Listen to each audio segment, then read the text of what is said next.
Everyone, आप सभी का स्वागत करती हूँ मेरे चैनल पे। अगर आप मेरे चैनल पे पहली बार आए हैं तो मैं आपको बता देती हूँ, मैं अपने द्वारा लिखी हुई हिंदी फैन फिक्शन खुद से एक्सप्लेन करती हूँ। और हर बार की तरह वापस आए तो welcome bye guys and thank you for 2000 subscriber again. Now चलिए अब का पार्ट स्टार्ट करते हैं। लास्ट पार्ट में हमने देखा था कि वांग विंग की हालत क्या है, उसकी फैमिली के साथ कैसे वैन पैक ने सब कुछ करा और उसके बाद विंग किस तरीके से खुद अभी 18 का ना होने के बावजूद अपने आप को यूज़ करना चाहते हैं, अपनी बॉडी को यूज़ करना चाहते हैं रिवेंज के लिए। चलिए आगे बढ़ते हैं। न्यूसेन जो काफ़ी गुस्सा और नाराज़ है विंग की हरकत पे। उसे पता था विंग जो कर रहा था, लेकिन उसके बावजूद उसे विंग से तब भी वो इस चीज़ के अगेंस्ट था और अब भी इस चीज़ के अगेंस्ट है। विंग की लाइफ में शायद एक स्ट्रॉन्ग पर्सन जो हमेशा विंग की हेल्प करता है, विंग के हिसाब से उसके लिए कुछ भी करने को रेडी है, वो उसका बेस्ट फ्रेंड नी हुसैनी है। नी हुसैन एक बेटा है, लेकिन वो बहुत ज़्यादा स्मार्ट बेटा है, वो एक बहुत ज़्यादा इंटेलिजेंट पर्सन है। बड़े से बड़ी चीज़ वो आराम से चुटकियों में कर लेता है अपने ट्रिक और टेक्निक से, और आज भी उसने यही किया। उसे पता है कि उसके ब्रदर कभी उस पर शक करेंगे ही नहीं, क्योंकि वो कभी होटल वोटल के काम में इन्वॉल्व होता ही नहीं है। लेकिन विंग की वजह से आज उसने ये सब किया। वो इस चीज़ की प्लानिंग काफ़ी दिन से कर रहा था। विंग के लिए उसने स्पेशली एक जॉब छोड़ने वाले पर्सन की यूनिफॉर्म निकाली थी, उसके कार्ड्स निकाले थे, सब करा था। उसे पता है कि उसकी प्लानिंग में तो कहीं गड़बड़ नहीं हो सकती। उसको आप विंग के बारे में तो कुछ भी करके लैंड पैक के लोग पता नहीं कर सकते, और वो उस चीज़ का पूरा ध्यान लेगा। लेकिन वो अपने दोस्त को कब समझाए और कैसे समझाए, वो हमेशा विंग को समझाने की कोशिश करता है। और तरीके हैं जिससे वो बदला ले लेंगे, थोड़ा वेट करेगा तब बदला ले लेंगे। लेकिन विंग बहुत इम्पेशेंट है, विंग को तो बस बदला लेना है, वो और वेट नहीं करना चाहता। आज भी नी हुसैन जब गुस्से में उसे उसके डॉम या कह दीजिए एक ऐसा छोटा सा रूम में लाता है जो वेंचिंग के क्लब के पास ही है और गुस्से में उसे वहाँ पे छोड़ के उसके ऊपर जोर जोर से चीख रहा है। वेंचिंग और वैनिंग भी यहाँ आ गए थे, क्योंकि आज विंग को लेके वो भी बहुत वरी थे। वो भी जानते थे कि विंग जो करने जा रहा है वो कितनी बड़ी बेवकूफ़ी है। उन्हें डर था कहीं विंग के साथ कुछ हो ना जाए। उन्हें भी पता है कि लांग वांगजी हंगवनजुन कितना खतरनाक अल्फा है, अगर उसे विंग पसंद नहीं आया तो विंग को वो मार भी सकता है। ऊपर से विंग बहुत कमज़ोर सा नाजुक सा दिखने बॉडी कैरी करने वाला ओमेगा है। कहीं वो वांगजी के रेफरेंस को एक ना बर्दाश्त कर पाया और मर गया, उस चीज़ की भी उन्हें टेंशन थी। बहुत सारे अल्फ़ा जब रट में आ जाते हैं तो वो ओमेगास को बुरी तरह से हर्ट कर देते हैं। कई बार इस प्रोसेस में बहुत सारे ओमेगास की लाइफ भी चली जाती है। और ये आप विंग तो ऑलरेडी एक मेल ओमेगा है, यानी और rarest of the rear type का, जिसमें ऑलरेडी रिस्क क्या है वो लोग जानते भी नहीं, तो वो भी घबरा के आते हैं। ये सब लोग अब विंग को देख रहे हैं जो सर नीचे करके आंसू भरे हुए बैठा है। विंग अपने आप को पूरी तरह से उस वांगजी के हवाले करके आया था, उसके बावजूद लास्ट मोमेंट पे वांगजी उसे रिजेक्ट करके चला गया। उसे वो चीज़ थोड़ी ऑड लगी, उसे थोड़ा हर्ट भी हुआ। कहीं ना कहीं वो जानता था कि वांगजी को वो कंट्रोल कर सकता है, उसे थोड़ा कॉन्फिडेंस था, लेकिन अब उसका वो कॉन्फिडेंस हिल चुका है। लेकिन उससे कहीं ज़्यादा उसे बुरा लगा कि किस तरीके से उसने अपनी बॉडी को ऐसे सेल करने की कोशिश करी है, तो वो भी एक ह्यूमन बीइंग। उसके लिए भी ये चीज़ ईजी नहीं थी। वो गुस्से नफरत बदले में जल रहा है, लेकिन कहीं ना कहीं आज जो उसके साथ हुआ उससे वो भी काफ़ी ह्यूमिलेटेड फील कर रहा है। इसलिए वो अपना सर के अंदर अपना मुंह छुपा के चुपचाप से बैठ के कॉर्नर पे बैठा हुआ है और नी हुसैन के चीखने चिल्लाने को भी सुन रहा है। वहीं नी हुसैन गुस्से में चीख चीख के उसे याद दिला रहा है कि वो थोड़ा सा उसका वेट करता, क्यों उसे ये करने की जल्दी थी। नी हुसैन ने तब भी उसे बोला था कि वो सोच समझ के कुछ करे। क्या हुआ है, क्या वांगजी ने सचमुच उसके साथ कुछ करा है, क्या वो सेफ है, क्या उसे कहीं पेन हो रहा है, इस टाइप के क्वेश्चन भी उसे थोड़ा सा नी हुसैन पूछ रहा है। उसे गुस्से में भी वरी दिख रहा है। वहीं वांगजी अब नी हुसैन के पास जब आती है तो महसूस करती है कि नी हुसैन की प्रेजेंसनेस का कारण कुछ और भी है। नी हुसैन शायद विंग को थोड़ा सा एक होता है ना रोमांटिक वे में भी पसंद करता है, और उसके बाद वो अपने लवर को, जिसे वो थोड़ा सा एक तरह से क्रश टाइप को ऐसे दूसरे अल्फ़ा के रूम में छोड़ के आया था, तो उसके लिए भी वो चीज़ कितनी हार्टफुल थी। और अब तो वो बहुत ज़्यादा ट्रिगर और गुस्सा हो रहा है, उसे बहुत ज़्यादा दुख भी हो रहा है। लेकिन क्या करे नी हुसैन, उसे पता है कि वो विंग को अपना नहीं बना सकता, क्योंकि वो ऑलरेडी एक एंगेजमेंट में बंधा हुआ है अपने भाई के कारण। और दूसरा, वो विंग को कैसे अपना बनाए। विंग को अपना बनाने के लिए विंग की आइडेंटिटी सबके सामने लानी पड़ेगी। और अभी वैन क्लैन को अगर गलती से भी पता चल गया कि जियांग का कोई सर्वाइवर है, तो वो उसे पहले ही छीन लेंगे, क्योंकि जियांग पैक पे वो हमला करके उसे कब्जा करे हुए बैठे हैं। इसलिए वो खुलकर अभी विंग को एक्सेप्ट भी नहीं कर सकता विंग की सेफ्टी के कारण ही। लेकिन उसकी वरी, उसकी चिंता, उसका गुस्सा सब यहाँ पे महसूस कर रहे हैं। वहीं विंग के अंदर वो हर्ट जो होके आया है वो भी महसूस हो रहा है। इसलिए बात संभालते हुए वैनचिंग न्यूसेन को लेके वहाँ से चली जाती है और वैनिंग विंग के पास आके बैठ जाता है। विंग अब वैनिंग के साथ उसके कंधे पे सर रख के जोर जोर से रोने लगता है। विंग इन सबसे छोटा है, यानी अभी न्यूसेन भी विंग से करीबन 2 साल बड़ा है।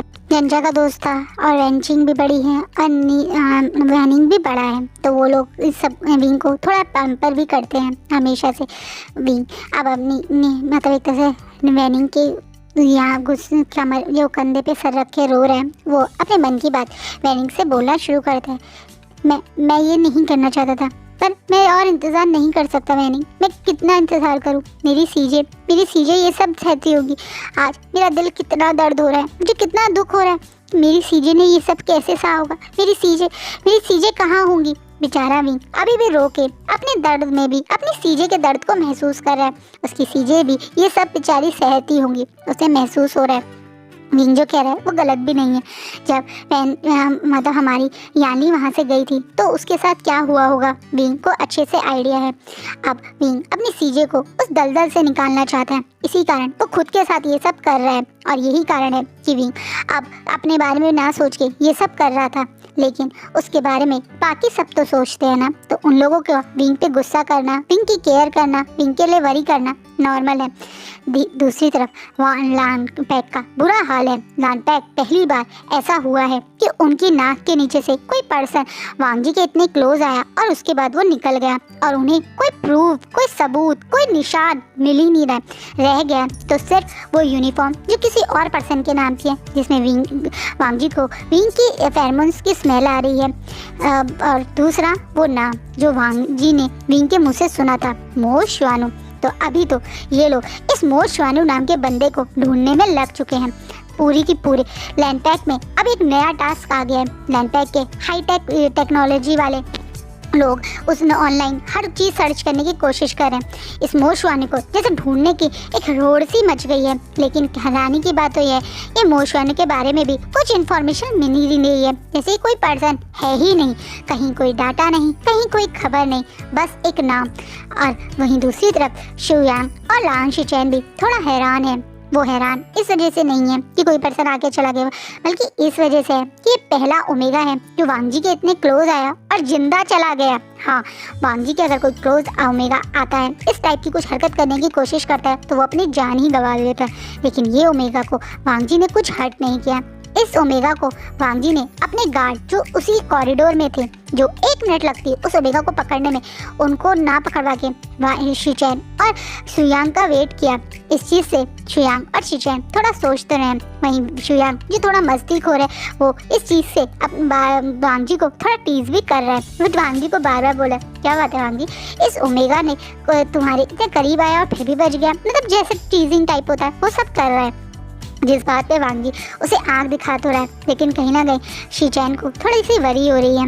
एक तरफ जहाँ वांग जी और इसकी पूरा पैक्ट ये विंग को ढूंढ रहा है, वहीं विंग दोबारा से अपनी नॉर्मल लाइफ में लग गया है। वो दोबारा से अटेंडर का काम करने लगा है, दोबारा से अपने भाई को हॉस्पिटल में विजिट करने लगा है। पर दिमाग में उसकी ये सब चीज़ें चल रही हैं। करीबन 2 महीने हो गए हैं। 2 महीने तक ये वो मतलब उस हरकत को हुए हुए 2 महीने तक वो मो शुआनु को ढूंढता रहा, लेकिन मो शुआनु का कोई खबर नहीं हुआ है। 2 महीने से विंग दोबारा से उन लाइफ में आ गया, पर दिमाग में उस रात को नहीं भूला है। आज तक विंग के दिमाग में वो रात आती है। विंग के दिमाग में अब तक वो वांग जी का टच, वांग जी की वो आइस, वांग जी का वो अल्फा की स्मेल अब तक उसे जो कहीं ना कहीं इफेक्ट करती है। सिर्फ वांग जी नहीं है जिसपे उस रात का फ़र्क पड़ा है, विंग पे भी उस रात का कुछ तो फ़र्क पड़ा है।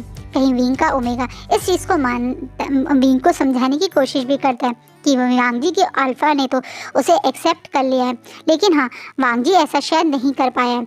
और विंग को अब पता नहीं क्यों ये चीज़ थोड़ा सा मन में खुशी और टेंशन दोनों दे रही है।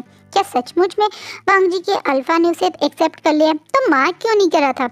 ये बातें उसके दिमाग से निकल नहीं रही हैं, लेकिन वो क्या करे, वो अभी इस लायक, इस हालत में, इस टाइप का है भी नहीं, ना ही पैसा है ना ही कुछ और है कि वो कुछ ज़्यादा कर सके। अपनी लाइफ में नॉर्मल आके दोबारा से कुछ प्लान करने के अलावा उस पर कोई ऑप्शन नहीं बचता है।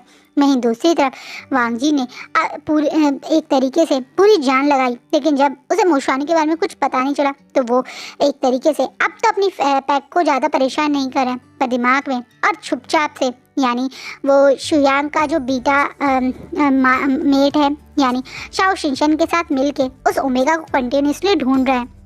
शुयांग को अभी तक शाओ शिनशन ने ये चीज़ बताई तो जरूर है, लेकिन शुयांग इस सामने से वांग जी को इस बारे में टीज नहीं कर सकता, क्योंकि उसे पता है कि अगर उसने ये किया तो पहले उसे वांग जी मारेगा और घर जाके उसका मेट मारेगा, इसलिए वो चुपचाप ये चीज़ें ऑब्जर्व कर रहा है। ऐसा ही कुछ हाल दूसरी तरफ हमारे मतलब लान शिचैन का भी है। लान शिचैन वांग जी के अंदर कुछ अलग फील कर रहे हैं।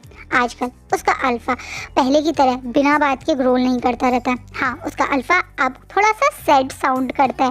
वांग जी का अल्फा जो हमेशा एग्रेसिव मोड पे रहता था, हमेशा रिजर्व साउंड करता था, आजकल वो सैड साउंड करता है। हाँ, कई बार जब वांग जी का अल्फा वांग जी के ऊपर टेक ओवर कर लेता है तो वांग जी का अल्फा उस समय सिर्फ शिचैन से अपने मेट की यानी उस ओमेगा की ही बातें करता रहता है कि वो कैसे मिलेगा, क्यों नहीं मिला, कैसे ढूंढेंगे, ये बातें करता है। जिससे वांग जी जब होश में आता है तो उसे रियलाइज होता है कि उसके दगा के चेहरे का एक्सप्रेशन कुछ और है। कहीं ना कहीं शिचैन समझ चुका है कि वांग जी के अल्फा ने उस पर्सन को, उस ओमेगा को अपना मेट मान लिया है। लेकिन मुसीबत की बात तो ये है कि लाए कहाँ से उसे, क्योंकि पहली बार अपनी पूरे 25 साल की जो वांग जी की इस लाइफ है, कोई पर्सन उसे इतना अट्रैक्टिव कर चुका है, एक रात में वांग जी को इतना बदल चुका है। तो कहीं ना कहीं अब शिचैन भी उस पर्सन को मिलना चाहते हैं, देखना चाहते हैं। जितना वांग जी से उस पर्सन की एक बार होता है ना, किसी स्केच में मैन को बुलाकर वांग जी से पूछ के उसका स्केच बनाने की भी कोशिश करी है, तो उन्हें समझ में आ चुका है कि ये ओमेगा है तो बहुत ब्यूटीफुल। ये वांग का जो स्केच जिसमें उसका पूरा क्लियर फेस भी नहीं दिख रहा है, ऐसा नहीं है कि वांग जी का विंग का क्लियर फेस पता नहीं है, उसकी नज़रों में, उसके दिमाग में तो बहुत अच्छे से वो फेस है, लेकिन कई बार उसकी बॉडी अल्फा में कन्वर्ट होती थी, मतलब अल्फा उसके ऊपर टेक ओवर करता था, फिर वो दोबारा अपने माइंड सेट में आता था। तो इस चक्कर में उसका दिमाग बहुत ज़्यादा हिल सा गया था, वो काफ़ी ज़्यादा उस समय अराउज भी था। तो उसे उस समय जो एग्जैक्ट कहते हैं ना प्रॉपर हर चीज़ एक्सप्लेन करना वो कर नहीं पा रहा था, जिस कारण जो छोटा सा स्केच बना है उससे तो ये समझ में आया कि ये ओमेगा है बहुत ब्यूटीफुल, पर एग्जैक्टली इसी कैसा दिखता है इसमें थोड़ा कंफ्यूजन हो रही है। वहीं दूसरी तरफ वी अब वापस अपने उसी क्लब में डेली आता है। वो डेली एक तरीके से वहाँ पे वेंचाओ और वेंशु को देख के मन में बहुत जलता है। रोज़ वो एक नए ओमेगास के साथ आते हैं, कई बार कुछ और पैक के लोगों के साथ वहाँ कॉन्ट्रैक्ट डील करने आते हैं। ये उन लोगों का स्पेशल क्लब है जो यहाँ पे ये दोनों आते हैं। वेंचिंग उनकी कज़न है, इसलिए शायद ये रीज़न है। और दूसरा, इस क्लब में सबसे ज़्यादा टैलेंटेड ओमेगा डांसर होते हैं, ओमेगास और बीटा डांसर, जिसकी वजह से ये क्लब बहुत ज़्यादा फेमस है। और यही कारण है कि यहाँ पे और भी बहुत सारे पैक के अल्फाज आते भी हैं। वांग ने कई बार यहाँ वांग जी को भी देखा है जब वो कॉन्ट्रैक्ट किसी डील के लिए आता है, उस 2 महीने बाद से पहले, जब तक विंग यहाँ जॉब करता था और वांग जी यहाँ आता था, तो विंग को कभी वांग जी के होने या ना होने से इतना इफेक्ट नहीं पड़ता था। बाकी अल्फा की तरह वो दूर से उसे देखता था क्योंकि वो बहुत ज़्यादा हैंडसम था। तो यहाँ के बीटाज और ओमेगास हमेशा वांग जी को एक होता है देखते थे, उसे अप्रिशिएट करते थे, उसकी तरफ अट्रैक्टिव रहते थे। विंग भी वांग जी को बहुत ज़्यादा हैंडसम मानता था, बट उसका वो कोल्ड ऑरा की वजह से वो उससे ज़्यादा अट्रैक्ट नहीं फील होता था। लेकिन जब से उसने वो नाइट स्पेंड की है वांग जी के साथ, तो जब भी वांग जी इस क्लब में आता है तो उसकी नज़रें भी अपने ऊपर कंट्रोल नहीं कर पाती है। वो भी हर समय विंग वांग जी को ही ऑब्जर्व करता रहता है। वहीं वांग जी को भी पता नहीं क्यों जब भी वो इस क्लब पे आता है तो एक अजीब सी अट्रैक्शन उसे ऐसा लगता है जैसे यहाँ पे कुछ तो है जो उसे अट्रैक्टिव फील करवाता है, लेकिन अभी वो भी समझ नहीं पा रहा है। धीरे धीरे टाइम बीतता गया, 6 महीने हो गए, लेकिन चीज़ें ऐसी की ऐसी रही। बट आज बहुत बड़ा कुछ हो रहा था, जिसे देख के विंग आज ना चाहते हुए भी एक पल के लिए थम जाता है। उसके हाथ से वो बड़ी से कांच की बोतल गिर जाती है, जिसके कारण उसके साथ वाले लोग उसके पास पहुंचते भी हैं, जिसमें से एक उसका फ्रेंड सोंगलैन भी है। सोंगलैन देखता है कि विंग के हाथ से बहुत ज़्यादा ब्लड भी निकल रहा है, लेकिन उसका ध्यान उस जगह ना होके कहीं सामने एक टेबल पे है वो सॉन्गलैन वहाँ विंग का ध्यान उस चोट पे लगाने की कोशिश भी करता है, लेकिन विंग तो जैसे एक पुतला बने हुए बस सामने देख रहे हैं। जब सॉन्गलैन उस तरफ देखता है तो वो भी शॉक हो जाता है, क्योंकि सामने आज वांशु और वैनचाओ के सामने जो बैठे हुए हैं वो बहुत बड़ा नाम है। वो जिन क्लैन के मतलब पैक के लीडर जो हैं उनका एक लौता अल्फा बेटा जिन जुशान है, और उसकी गोद में उसकी सीजे बैठी हुई है। ये सीन विंग के लिए बहुत ज़्यादा हर्टफुल है। वो देख सकता है कितना अनकंफर्टेबल है उसकी सीजे, ये सब जो उसके साथ हो रहा है। वहीं एक तरीके से जिन जुशान यहाँ पे याली को शो ऑफ के लिए लाया है। याली बहुत ब्यूटीफुल और अट्रैक्टिव ओमेगा है। उसने ज़बरदस्ती उसे ऐसे कपड़े पहनाए हैं जिससे उसकी बॉडी काफ़ी बुरी तरह से रिवील हो रही है। एक बैकलेस शॉर्ट ड्रेस है जिसमें उसकी जो आगे से भी काफ़ी रिवीलिंग है, बस एक तरीके से थोड़ा बहुत ही उसकी सीजे की बॉडी कवर्ड है। ये चीज़ विंग के लिए बहुत हर्टफुल है। वहीं लगातार जिन जुशान का उसकी सीजे की थाई पे हाथ रख के उसे फहराना, ये तो देख कर विंग के मन में एक आग लग रही है।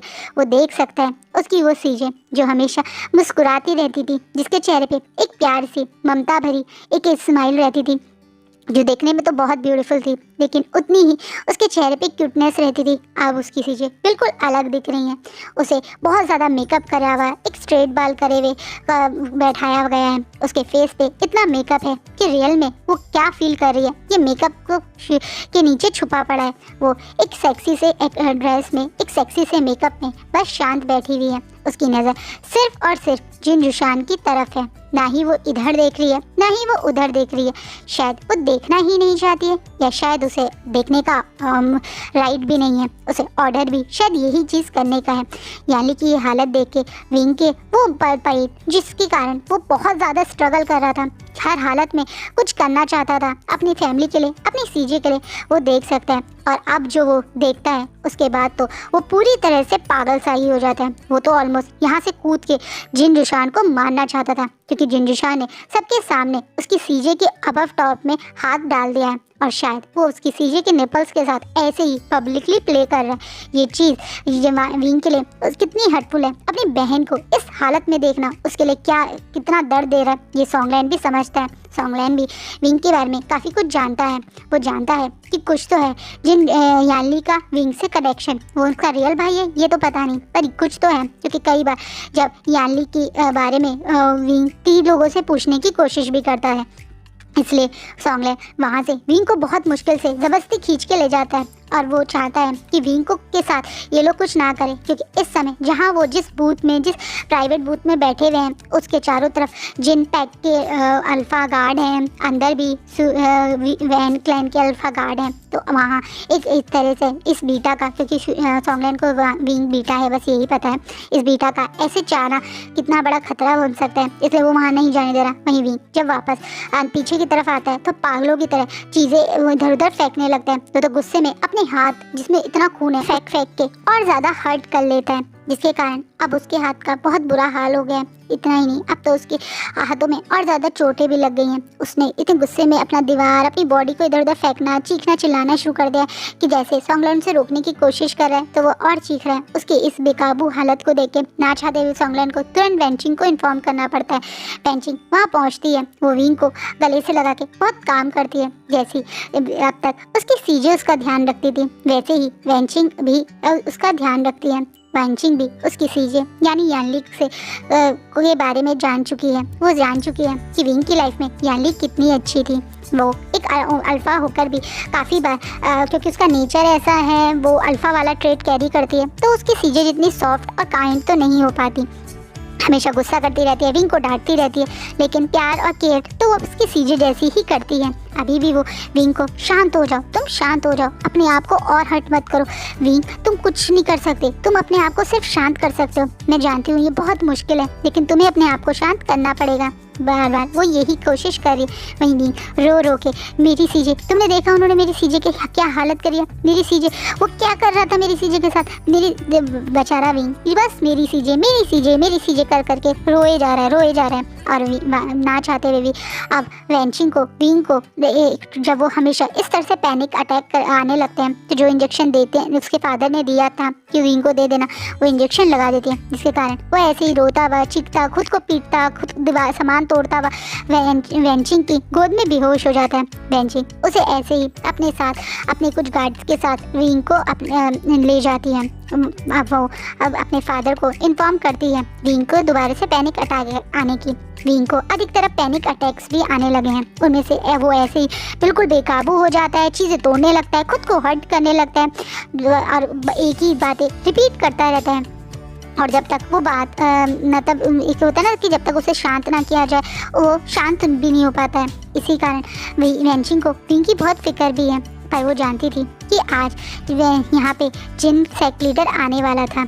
वो जानती थी कि जिन पैक का नेक्स्ट हायर जिन जुशान की पर्सनल स्लेव बन के रह गई है ये जैनी यानली। वो ये भी जानती है कि जैनी यानली कितनी प्यादा मासूम और भोली है। विंग की बातों से वो जानती है, पर आज यानली की ये हालत देख के उसे भी दुख हो रहा है। उसे भी यानली बहुत ज़्यादा मासूम, भोली और एक होता है ना अच्छी लड़की लगी थी पहली नज़र में ही। वेंचिंग को यानली कितनी अच्छी है समझ में आ चुका था, लेकिन वो भी क्या करे, वो लोग शायद इतने पावरफुल नहीं है कि वो इन लोगों से ऐसे ही लड़ सके।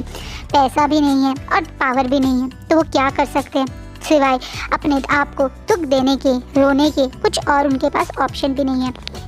वेंचिंग को भी पता है। वहीं विंग को जब होश आता है तो अगला दिन हो चुका था। उसकी सीजे वहाँ से जा चुकी थी।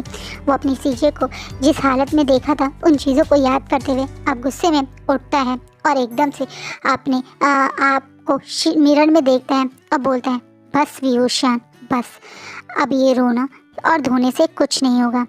अब तुझे अपने आप को स्ट्रॉन्ग बनाना पड़ेगा और सबसे बड़ी बात, अब तुझे वो करना होगा जो तूने पास आखिरी ऑप्शन बचा था। तू समझ चुका है कि तुझे क्या करना है। इन शॉर्ट विंग अपने ओमेगा को ये चीज़ बोल रहा है। उसका ओमेगा भी विंग के दर्द को फील कर चुका है और वो भी जानता है कि अब उसे क्या करना है। अब बारी है लांग वांगजी को हर हालत में अपने पास लाने की। विंग चाहे इन 6 महीनों से शांत था, इन लोगों के दोस्तों के बीच में वो शांत बना हुआ था, लेकिन असलियत में वो शांत था ही नहीं। वो वांगजी की ऑब्जर्व कर रहा था। वो वांगजी की एक एक चीज़ को उसने ऑब्जर्व करा है। वो ये भी जान चुका है वांगजी के बारे में जितना उसे न्यूज़ के थ्रू या उसने जो ऑब्जर्व किया है कि वांगजी एक पॉजिटिव टाइप का अल्फ़ा है। उसका अल्फ़ा बहुत ज़्यादा पॉजिटिव है। अगर उसने सचमुच में विंग को अपना ओमेगा मान लिया है, विंग के ओमेगा को अपना ओमेगा मान लिया है, तो उसका अल्फ़ा उसके ओमेगा को किसी और को तो टच नहीं करने देगा। और अब बारी है क्योंकि ये चीज़ आजमाने की। विंग बिना वेंचिंग से कुछ बोले, बिना किसी को कुछ बोले आज अपने पास से कुछ पॉकेट मनी जो उसने सेव की थी उसे लेके शॉपिंग पे निकल जाता है। वो आज अपने लिए कुछ ऐसे कपड़े खरीदता है जिसमें ऑलमोस्ट काफ़ी रिवीलिंग क्लोथ थे। वो एक इस टाइप का टैंक टॉप लेता है जो बैकलेस था, जो आगे सिर्फ हैंग के मतलब पतली पतली स्ट्रिप्स थी और आगे की तरफ बंधा हुआ था। और वो अपने लिए एक बहुत ज़्यादा ट्रांसफर मतलब एक ऐसी नेट टाइप की जीन्स लेता है जिसमें सिर्फ उसके अंडरगारमेंट के बाद फिर उसकी पूरी बॉडी विजिबल हो। वो ये कपड़े क्यों ले रहा है अभी हम और आप नहीं जानते, लेकिन विंग कुछ सोच के ये कर रहा है। वहीं दूसरी तरफ आज जब ये सब अटैक आए तो वेंचिंग बहुत ज़्यादा घबरा जाती है। वो नी हुसैन और वैनिंग को वहाँ बुलाती भी है, लेकिन जब वो लोग वहाँ पहुँचते हैं तो विंग वहाँ नहीं मिलता, बल्कि एक लेटर मिलता है जिसमें उसने साफ साफ लिखा था, मैं जानता हूँ तुम लोग मुझे बहुत ज़्यादा प्यार करते हो, मेरी छोटी सी फैमिली हो तुम लोग, और मेरी मुझे प्रोटेक्ट करने के लिए तुम हमेशा मेरे आसपास रहोगे, लेकिन अब मैं तुम लोगों को और ख़तरे में नहीं डाल सकता। मेरी वो फैमिली जिसने मुझे इस दुनिया में लाने की हिम्मत की थी, क्योंकि मैं तो शायद 2 साल का मर ही जाता, वो मेरी फैमिली ही थी, जियांग स्पैक ही था जिसने मुझे लाइफ दी थी। और अब मैं उन लोगों के लिए कुछ करने जा रहा हूँ। मैं जानता हूँ यहाँ के मिलने के बाद मैंने जो डिसाइड किया वो आप लोगों के लिए बहुत बड़ा शौक़ है, मुझे माफ़ कर देना वेंचिंग सीजे, पर मैं क्या करूँ, मैं अब हाथ पे हाथ धरे नहीं बैठ सकता, इसलिए मैं आज वो करने जा रहा हूँ जो आप मुझसे कभी उम्मीद नहीं करते थे। और ये बोलने इतना ही उस लेटर में लिखा हुआ था। ये लोग नहीं समझ पा रहे। कई बार वैनचिंग अपने माइंड से विंग से बात करने की भी कोशिश करती है, लेकिन विंग ने तो जैसे खुद को ब्लॉक कर दिया है, वो किसी से बात ही नहीं कर रहे।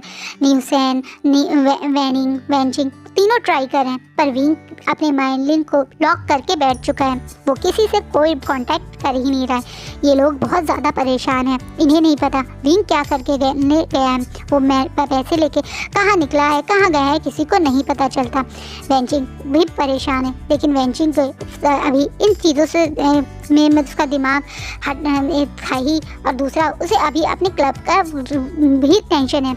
एक न्यू ईयर की बहुत बड़ी पार्टी होती है जो इस क्लब में होती है, जिसमें हर पैक का पर्सन आता है, और इस पार्टी के लिए वैनचिंग को सब कुछ तैयारी करनी थी। वहीं इस स्पेशल पार्टी के लिए बड़े बड़े ओमेगास डांसर्स भी आते हैं, जिन्हें वैनचिंग खुद एक होता है ना शॉर्टलिस्ट करती है। वो सारे ओमेगास भी आ चुके हैं। ये वो पार्टी कल ही है, और आज विंग गायब हो गया है। वैनचिंग बहुत परेशान है। वहीं न्यू हुसैन उसे वादा करता है कि वो उसे ढूंढ लेगा। वैनचिंग और न्यू हुसैन और वैनिंग विंग को ढूंढने में लगे हुए हैं। डॉक्टर वैन को भी इन्फॉर्म किया जाता है कि अगर विंग वहाँ आए जनचा के पास तो उन्हें इन्फॉर्मेशन दे दी जाए, लेकिन विंग वहाँ भी पहुँचा नहीं है। फाइनली वो पार्टी होती है। वो पार्टी, इस पार्टी के लिए वैनचिंग और शायद हमारा विंग भी वेट कर रहा था। सारे बड़े बड़े पैक के मेंबर्स इस पार्टी में आए हैं। ये हर साल वैन पैक ही करवाता है। वैन पैक के वैन रोहान, वैन शू, वैन चाओ सब लोग यहाँ पर हैं, और साथ में जिन पैक के से जिन युशान और भी यहाँ हैं।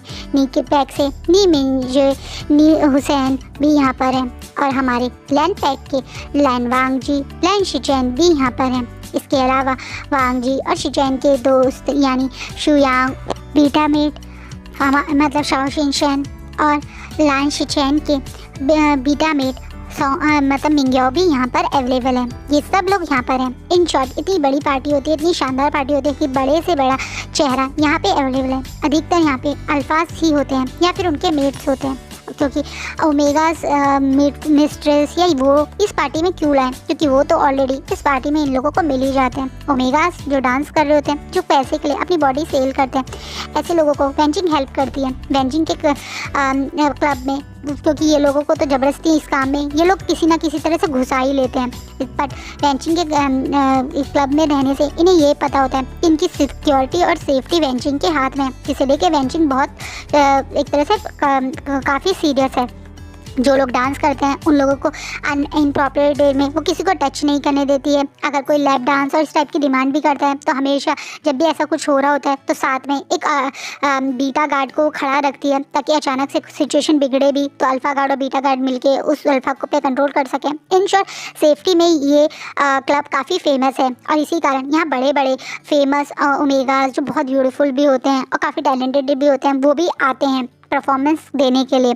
आज भी काफ़ी बड़े बड़े ओमेगास और ब्यूटीफुल ओमेगास जो फेमस हैं अपनी ब्यूटी के लिए, वो यहाँ पे परफॉर्मेंस के लिए आए हैं। एक एक करके सब लोग परफॉर्मेंस दे रहे थे। सब लोगों को एक एक क्लब में जैसा सिचुएशन होता है वो था। कुछ लोग पोल डांस कर रहे थे, कुछ लोग आके इंस्ट्रूमेंट्स और उनके साथ परफॉर्मेंस दे रहे थे। सब लोगों का ध्यान इसी जगह था। कुछ लोग अपने आपस में सिर्फ बातें और एंजॉय और पार्टी कर रहे थे। इन शॉर्ट एक अच्छा सा माहौल था, लेकिन वैनचिंग, नी हुसैन और वैनिंग के लिए तो बिल्कुल अच्छा माहौल नहीं था। उन तीनों के दिमाग में विंग की टेंशन है। 2-3 दिन से उन्हें विंग मिल ही नहीं रहा, और ऐसा हो ही नहीं सकता कि विंग उन लोगों से इतने दूर, इतना छुपावर है। वो कहाँ है, किस हालत में, इन्हें पता भी नहीं है। इसके बाद अचानक से कुछ फ्रेशर्स ओमेगास के डांस की अनाउंसमेंट होती है कि कुछ फ्रेशर ओमेगास हैं जो हर बार लास्ट में या बीच में परफॉर्मेंस करते हैं। इन्हीं में से आज एक ओमेगा है जिसके ऊपर सबकी नज़र है। ये ओमेगा इतना ब्यूटीफुल और अट्रैक्टिव है, इसकी स्मेल कितनी सेडेक्टिव है ये इसके एंट्री से ही पता चल जाता है। इस स्मेल को स्मेल करते ही अचानक से वैनचिंग और नी हुसैन को शॉक लग जाता है, क्योंकि स्टेज पे उस पोल डांस परफॉर्मेंस करने वाले ओमेगास में से एक वी वुशियान है। विंग यहाँ खुलेआम सबके बीच में आज आया है। उसके चेहरे पे कोई मास्क नहीं है, उसके बाल बहुत अच्छे से स्टाइल हुए हैं, उसके चेहरे पे बहुत ब्यूटीफुल मेकअप है, और उसमें उसके जैसे चेहरे पे 4 चांद लग रहे हैं। आज उसने वो पेंडेंट भी नहीं पहना हुआ, जो उसके ओमेगा स्मेल को कंट्रोल कर सके। बाकी ओमेगास के बीच में उसकी स्मेल फिर भी नोटिसेबल हो रही है। और इतनी सारी आज वो मतलब एक ना जान पूछ के उस दिन तो वो वांगजी को अराउज करवाने के लिए अपनी सेडेक्टिव स्मेल रेज कर रहा था, तो इसके कारण वो माहौल था। लेकिन आज उसको एक नॉर्मल ओमेगास जैसे स्मेल कैरी करते हैं तो वैसे उसकी स्मेल आ रही है। उसके बाद बहुत ज़्यादा स्मूथिंग है जिसके कारण ऑलरेडी बहुत सारे अल्फा उसकी तरफ अट्रैक्टिव और एक अपना एडिक्शन सा फील कर रहे हैं, जिनमें से एक वेंशु और वेंचाओ भी हैं। वेंशु और वेंचाओ की नज़र तो जैसे ही विंग आया उस पर अटक गई है। इन शॉर्ट वैसे तो सारे अल्फाज की नज़र अब सिर्फ विंग पर ही आ चुकी है। वहीं इस स्मेल को अचानक से कोई और भी महसूस करता है, और वो कोई और नहीं बल्कि लांग वांगजी था। वांगजी ने भी विंग को स्टेज पे देखा और उसकी आंखें भी एकदम से शॉक में बड़ी हो जाती हैं। उस वह एक तरह से मोशवानी को जो ये लोग ढूंढ रहे थे वो यहाँ पे ऐसे स्टेज पे देख के अचानक से वांगजी भी शॉक है। वहीं वेंचिंग का अब अल्फा तो अब विंग को लेके प्रोटेक्टिव मोड पे आ गया है। वो तो सबसे पहले स्टेज के पास आके खड़ी हो गई है। मतलब वेंचाओ और वेंशु इस चीज़ को समझ भी नहीं पा रहे हैं। वहीं वेंचिंग बिना मौका गवाए स्टेज पे आ जाती है और विंग को वहाँ से खींच के ले जाती है। विंग को जो सोच के आया था वो नहीं कर पाता, तो वो गुस्से में वेंचिंग के हाथ से अपना हाथ छुड़ाने की कोशिश करा।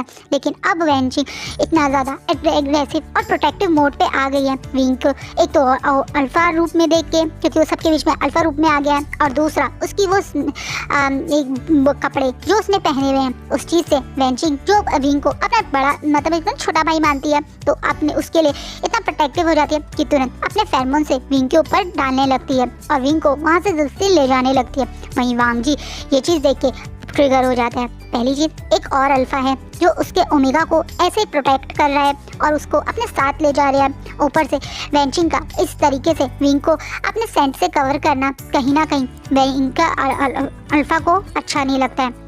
बट बाकी लोग चीज़ों को संभालने लगते हैं, जैसे कि सॉन्गलैन, वैनिंग, ये सब लोग अब लग जाते हैं इस पार्टी को करने। वहीं वेंचाओ और वेंजू का तो दिमाग में अब हवाई विंग आ चुका है। वहीं वांगजी को इस तरीके से वहाँ से एकदम से वेंचिंग और वैनिंग का पीछा करते हुए देखकर मतलब लान शिचैन भी दौड़ पड़ते हैं। अब वेंचिंग गुस्से में विंग को एक रूम में लेके आती है और तुरंत उसे मतलब ना रूम में जो कोट थे उनसे कवर करके पहनाने लगती है। विंग गुस्से में चिक के बोलता है, ये आप क्या कर रहे हो? मुझे परफॉर्मेंस करना था, आप मुझे वहाँ से क्यों लेके आए? मुझे वहीं जाना है, आप मुझे रोक नहीं सकते हो। इस बात पे वेंचिंग आज पहली बार शायद इतना गुस्सा है, वो गुस्से में अपने अल्फा से ग्रोल करते हुए विंग को घूरती है और गुस्से में एक जोर से थप्पड़ मार देती है, जिससे विंग की आंखें बड़ी हो जाती है। अब क्योंकि वो एक अल्फा का स्लैप है या फिर एक उसकी वो प्यारी सी दीदी सीजे का स्लैप है जो हमेशा उस पर गुस्सा करती थी, टाउन करती थी, लेकिन कभी हाथ नहीं उठाती थी। आज उसकी पिटाई कर रही है। इस चीज से विंग को थोड़ा शॉक लगता है। अब वेंचिंग गुस्से में बोलती है, तुम्हारी हिम्मत कैसे हुई ऐसे कपड़े पहन के तुम स्टेज पे आए क्यों?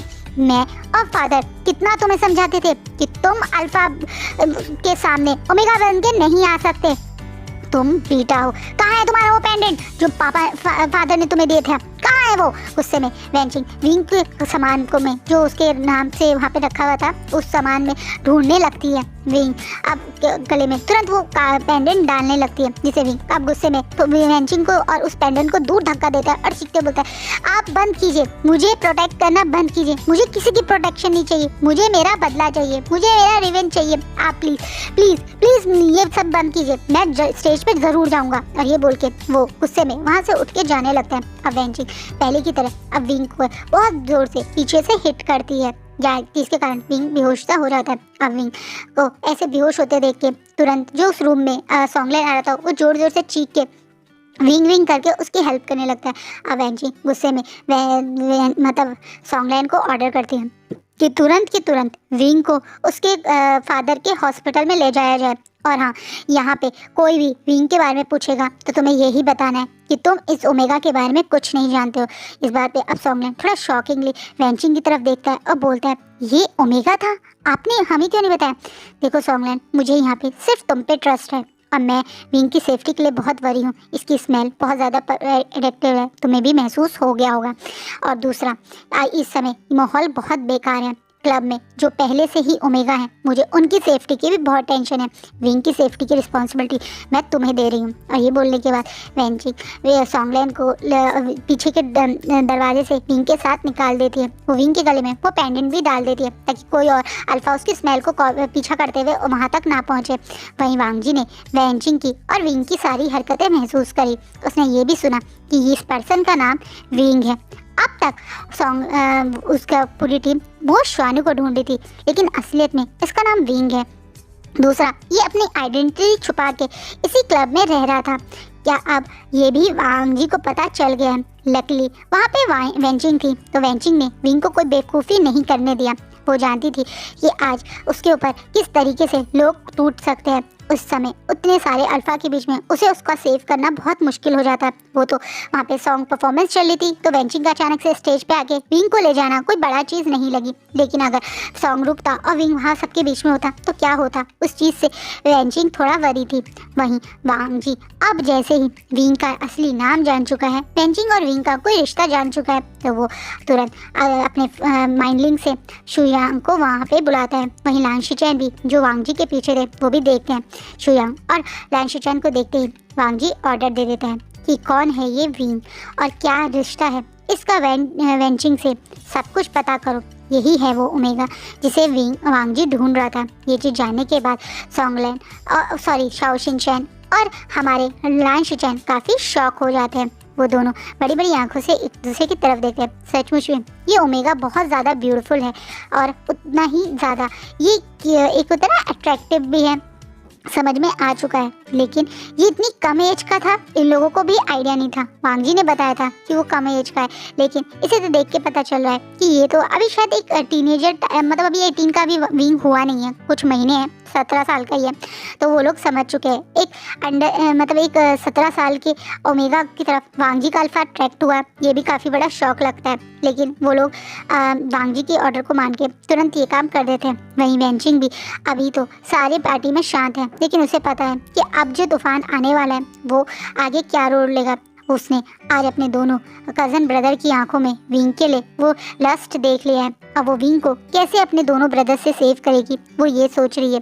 कहाँ विंग वह वांग जी को अट्रैक्ट करना चाह रहा था, लेकिन मुसीबत उसकी तरफ अट्रैक्ट हो गई। अब आगे क्या होगा वो नेक्स्ट पार्ट में ज़रूर देखना। ये फैन फिक्शन बहुत लंबा नहीं है, तो मैं जल्दी जल्दी ही एक्सप्लेन कर रही हूँ। मैं ज़्यादा इसमें डायलॉग बाजी ऐड नहीं कर रही हूँ। आपको रियलाइज़ हो गया होगा आपको ये वाला टाइप का फैन फिक्शन अच्छा लगता है या पहले की तरह जिसमें डायलॉग्स चलते हैं वो वाला अच्छा लगता है, प्लीज़ कमेंट में बताइएगा। और हाँ, आप लोग जो इतना मुझे सपोर्ट और प्यार करते हैं उसके लिए थैंक यू, लेकिन थोड़ा सा और कर दीजिए, वीडियो को लाइक ज़रूर कर दीजिए। Thank you.